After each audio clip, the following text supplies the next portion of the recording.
तो hello everyone, welcome back to my new video. आपका welcome है आपके इस भाई के यूट्यूब चैनल में। यार दोस्तों, आज हम लोग बात करने वाले हैं कि जर्मनी में एक इलेक्ट्रिशियन की क्या सैलरी बनती है। पर मंथ के हिसाब से हो गया, पर ईयर के हिसाब से हो गया और पर आवर के हिसाब से हो गया। एक इलेक्ट्रिशियन जर्मनी में जाके कितना कमा सकता है और उसको क्या क्या बेसिक रिक्वायरमेंट्स लगेंगे वहाँ पे जाने के लिए, क्या क्या बेसिक डॉक्यूमेंट्स लगेंगे और उसकी फूड फैसिलिटी कैसी रहेगी, उसकी रूम फैसिलिटी कैसी रहेगी। आज आपका भाई आपको हर एक चीज़ के बारे में बताएगा। जी हाँ दोस्तों, तो सबसे पहले बेसिक रिक्वायरमेंट जान लेते हैं कि इलेक्ट्रिशियन को एज अ इंटरव्यू में एक इलेक्ट्रिशियन को क्या पूछा जाएगा। जी हाँ दोस्तों, सबसे पहले जो चीज़ आपको डिपेंड करती है वो आपकी सर्टिफिकेट नहीं है। जी हाँ दोस्तों, आपके हर एक के पास सर्टिफिकेट है इलेक्ट्रिशियन के। जी हाँ दोस्तों, उन्होंने आईटीआई कॉलेज किया हुआ है या फिर किधर से भी उन्होंने इलेक्ट्रिशियन की उनके पास सर्टिफिकेट है, मगर आप उनके पास वर्क स्किल नहीं है तो कोई फायदा नहीं होगा भाई। अगर आपके पास सर्टिफिकेट है, अगर आपको काम के बारे में थोड़ी भी नॉलेज नहीं है तो आपके सर्टिफिकेट की कुछ वैल्यू नहीं रहेगी। जी हाँ दोस्तों, क्योंकि ऐसे भी बहुत काम है जो आपको आपके सर्टिफिकेट के थ्रू लेंगे, जो ये प्रैक्टिकल काम है, जो ये अलग लाइन के जो कंस्ट्रक्शन लाइंस के जो काम होते हैं, जो इलेक्ट्रिशियन लाइंस के जो काम होते हैं, उनको प्रैक्टिकल के तौर पे ज्यादातर लिया जाता है और ज्यादातर उनके एक्सपीरियंस के तौर पे उनको लिया जाता है, सेलेक्ट किया जाता है। जी हाँ दोस्तों, अगर आप एज अ फ्रेशर हो, अगर आप जर्मनी जाना चाहते हो या फिर कोई भी अदर कंट्री हो गया, कोई भी फॉरेन कंट्री पे अगर आप जाना चाहते हो तो आपका एक्सपीरियंस आपको बहुत ज्यादा मायने रखता है।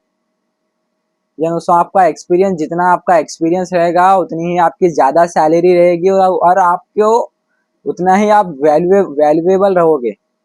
जी हाँ दोस्तों, आपकी वैल्यू भी उतनी ही रहेगी उस चीज में हो गया, उस कंपनी में हो गया, हर एक चीज में। तो सबसे पहले मैं बात करूंगा कि आपको मतलब दो तीन चीजों के बारे में आपको ध्यान रखना है। अगर आप जर्मनी जा रहे हो तो सबसे पहले चीज ये है कि आपके ऊपर कोई भी क्रिमिनल रिकॉर्ड नहीं रहना चाहिए। जहाँ दोस्तों, आप क्रिमिनल तौर पे आप फुल्ली क्लीन रहना चाहिए, आपके ऊपर कोई भी क्रिमिनल रिकॉर्ड ना हो। और सेकंड फॉर्म है कि आप हेल्थ हेल्थी पूरा आप फुल्ली हेल्थी हो। जहाँ दोस्तों, आप हेल्थी तौर पे भी आप फुल्ली ओके होना चाहिए आपका। या दोस्तों, कोई आपकी हेल्थ इशू नहीं आनी चाहिए, क्योंकि जब से कोरोना वायरस हुआ है तब से बहुत ज़्यादा स्ट्रिक्ट हो चुका है हेल्थ को लेके।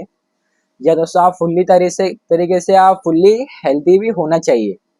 और थर्ड फॉर्म ये है कि आपको गुड इंग्लिश आनी चाहिए भाई। आप जो भी अगर आप फॉरेन कंट्री जा रहे हो तो आपको इंग्लिश तो बेसिकली आपको आनी ही चाहिए, गुड इंग्लिश। क्योंकि आपको सामने वाले, अगर आपको परफेक्ट इंग्लिश नहीं आती है तो कोई प्रॉब्लम नहीं है, मगर आपको गुड इंग्लिश तो आनी ही चाहिए। क्योंकि आपको सामने वाले से आपको face to face hi hello करने के लिए, आपको बात करने के लिए तक बस आपको उतनी ज़्यादा भी नहीं है, मतलब अगर नॉर्मली आपको इंग्लिश आनी चाहिए थोड़ी बहुत, कि भाई सामने वाला जो भी हमको क्वेश्चन करेगा उसका हमको आंसर देना है। आपको इंटरव्यू में भी आपको यही चीज़ पूछा जाएगा कि वो सभी चीज़ आपको इंग्लिश में पूछेगा, कि भाई आप उधर जा रहे हो तो उधर तो हिंदी भाषा नहीं चलेगी, उधर तो आपको इंग्लिश में ही बात करना पड़ेगा। या दोस्तों, और उसकी सैलरी के बारे में बता दूं मैं, एक इलेक्ट्रिशियन की सैलरी के बारे में। अगर आप एज अ फ्रेशर हो, अगर आप as a help electrician helper में अगर आप जा रहे हो तो आपका 15 से लेके $18 तक कुछ आपका पर मंथ पर आवर का आपकी सैलरी रहेगी।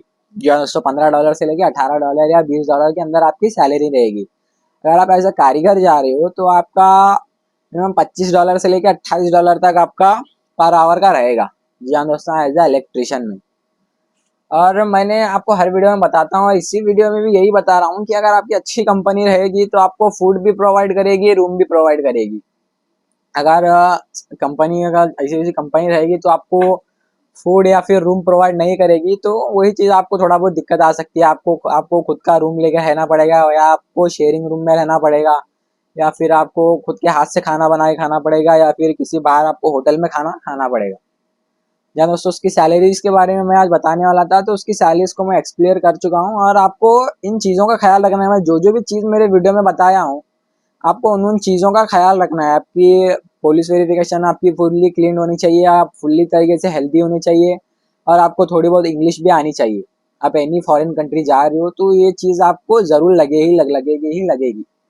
बहुत इंपॉर्टेंट है। और सबसे इम्पोर्टेंट ये है कि अगर आप आपके पास सर्टिफिकेट नहीं है, अगर आप स्किल्ड हो, अगर आपने कहीं पे बाहर से आपने काम सीखा हुआ है, फुली तरीके से स्किल्ड हो, तो भी आप इंटरव्यू में इजी से इजी सेलेक्ट हो सकते हैं। क्योंकि देखिए दोस्तों, अगर आप विदाउट एक्सपीरियंस अगर आप जाना चाहते हो तो 90% चांस है आपके फेल होने के। आपके पास सर्टिफिकेट है तो भी आपके पास 90% चांस आपके फेल होने के रहते हैं। अगर आपके पास सर्टिफिकेट भी नहीं है, आप फुल्ली तरीके से स्किल्ड हो, तो सामने वाले को आप अपना स्किल दिखा के आप स्किल के थ्रू आप इजी टू इजी मूव हो सकते हो। जी हाँ दोस्तों, मेरा कहने का यही मतलब है, अगर आपके पास सर्टिफिकेट है तो आपके पास अच्छा है, सर्टिफिकेट है, मगर आप सर्टिफिकेट के थ्रू से आप जाके थोड़ा बहुत आपका एक्सपीरियंस ले लीजिए। आप जिधर भी इंडिया में जाओगे आपकी कम सैलरी रहेगी, परवाह नहीं है। आपकी इंडिया में कम सैलरी रहेगी, परवाह नहीं, आप एज ए हेल्पर जाके काम करो, इलेक्ट्रिशियन, मगर आपके पास कुछ ना कुछ आपका एक्सपीरियंस होना चाहिए, आप फुल्ली तरीके से स्किल्ड होने चाहिए। उस वायर्स के बारे में आपको, अगर आप इलेक्ट्रिशियन जा रहे हो तो आपको वायर्स के बारे में आपको थोड़ी बहुत नॉलेज भी होनी चाहिए। जन दोस्तों, अगर मैं मेरे हर वीडियो में यही बताता हूँ, ये वीडियो में भी यही बता रहा हूँ कि अगर आपको एनी इन्फॉर्मेशन चाहिए, कुछ भी इन्फॉर्मेशन किसी भी चीज के बारे में, किसी भी कंट्री के बारे में, किसी भी जॉब के बारे में, तो अपने भाई को कमेंट कीजिए। आपका भाई आपके कमेंट पे आपको पूरा वीडियो बना के दिखा देगा, या फिर आपके कमेंट पे ही आपको रिप्लाई कर दूंगा कि भाई ऐसी सैलरी है, ऐसी जॉब होती है। जय दोस्तों, तो तब तक के लिए बाय बाय, मिलते हैं फिर अगली वीडियो में। अगर आपको एनी कुछ भी पूछना है तो आप कमेंट में आप इजीली पूछ सकते हैं।